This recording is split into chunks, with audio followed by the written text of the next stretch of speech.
Hey guys, welcome back to the channel. So this is one of those videos that were not planned. So I was looking at these two knives this morning and had a revelation. And so I thought I would share that with you and get your input and see what you think about it. But when I was looking at these two knives, I realized how amazingly similar they are. The Hogue Deka and the Buck Sprint Pro. And I'm telling you, when you start to look at these knives, they look pretty similar to one another. And so the question is this knife, the Buck Sprint Pro, is it the Deka killer? Check out the video and see. Check this out. Steps, geologic steps. See that?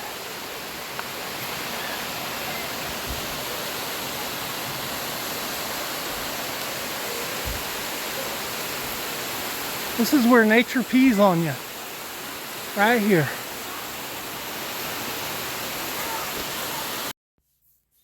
Hey, welcome back to the Fortified Castle.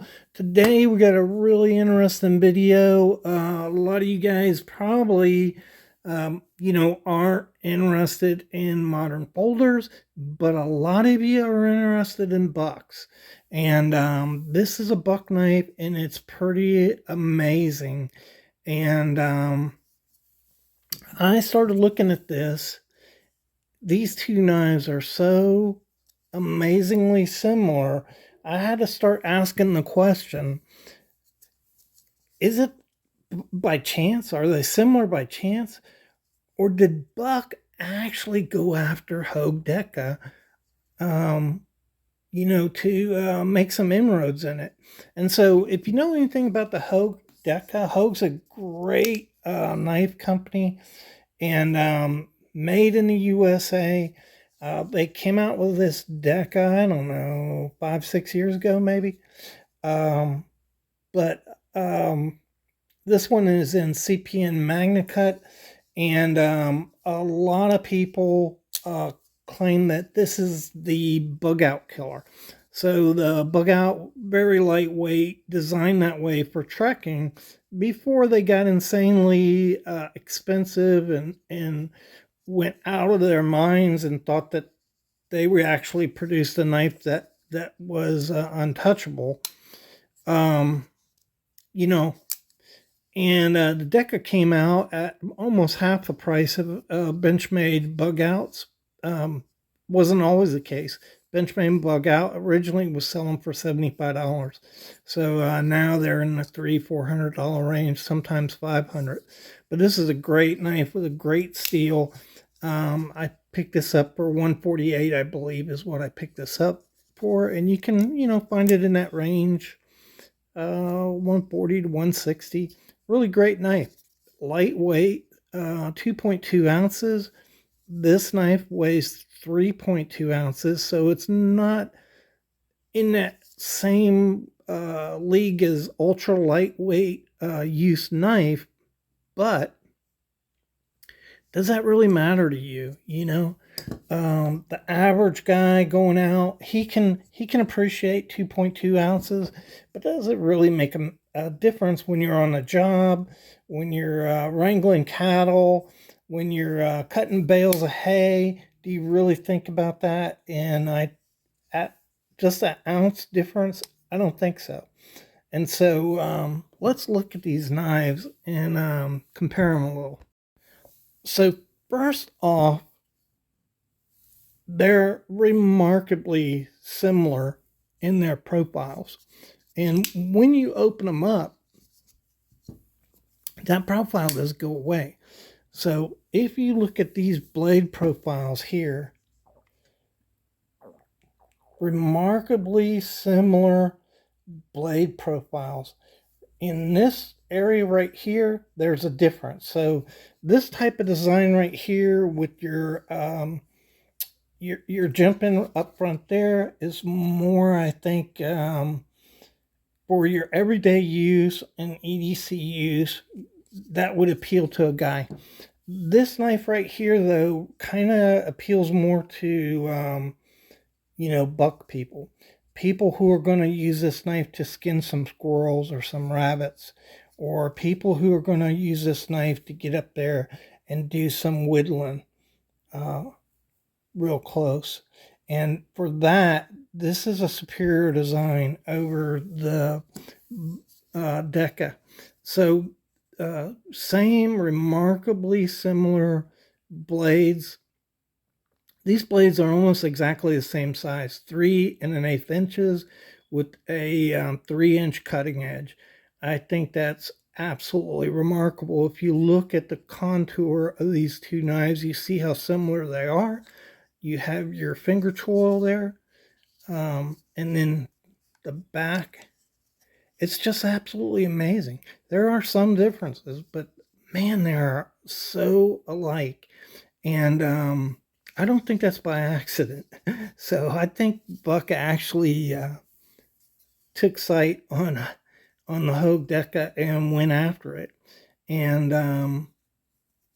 it is a little bit heavier, but a lot of people, the main uh, criticism of this Hogue Deka is these FRN uh, uh, handles.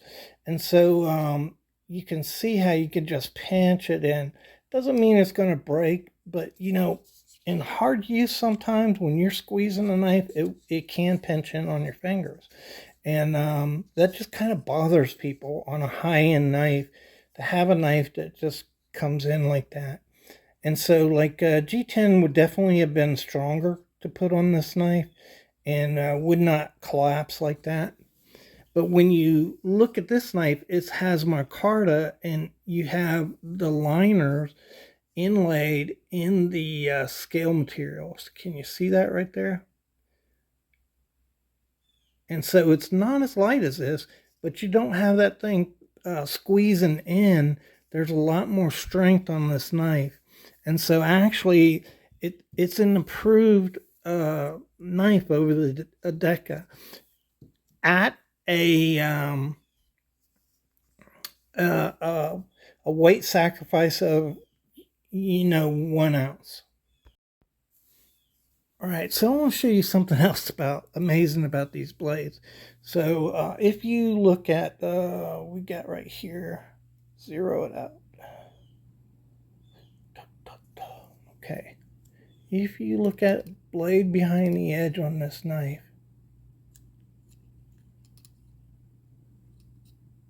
there we go, 2.6, and we'll zero this out, and then look at blade behind the edge on this Deka. It's smaller than that.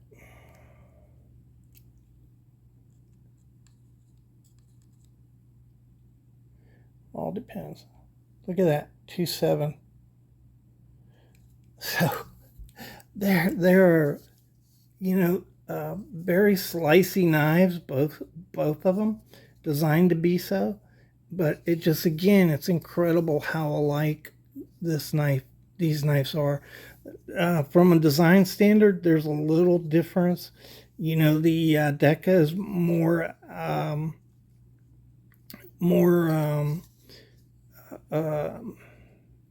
ambidextrous, so you can switch the clip over. It has a different locking mechanism, the proven slide lock, and that's different than the liner lock, and a lot of people would argue it's stronger than a liner lock. I would be one of them, but this is just the way Buck went, and so I think that's incredible. What do you guys think? Do you think Buck was actually going after Deka when they designed this Sprint? And They are so amazingly similar. I just find it hard to believe that it was coincidental that Buck designed this knife. When you look at exactly the same blade, exactly the same profile, exactly the same blade behind the edge, there's another difference here, though. You can see again where the Buck seems to be an improvement over the Deka. It's the blade is a lot thicker than the Deka. Now I'd have to point out to you that this is S30. The Buck has S30, and the Deka has a Magna Cut. So that Magna Cut being a lot tougher than S30, you can make the blade smaller. And so using that Magna Cut allows Deka or Hogue to put a smaller profile on the blade and still be as strong. So I don't think that this blade is any less strong as this blade, just because of the size of it, because of the differences in steel. But obviously S30 is a proven steel. I like it, and it'll do just fine. But anyhow, I just thought that was really interesting. I hope you guys enjoyed the video. I really like to hear your comments, what you think about the similarities between these two. Wow. I don't really think the Buck Sprint is the Deka killer, but I think it offers a really good option for hard users to have a knife that's a little more designed more for hard use than the Deka is. The Deka is more like an everyday use knife, I think. And FRN, Hogue, what were you thinking? Anyhow, hope you enjoyed the video, and thanks again for your support.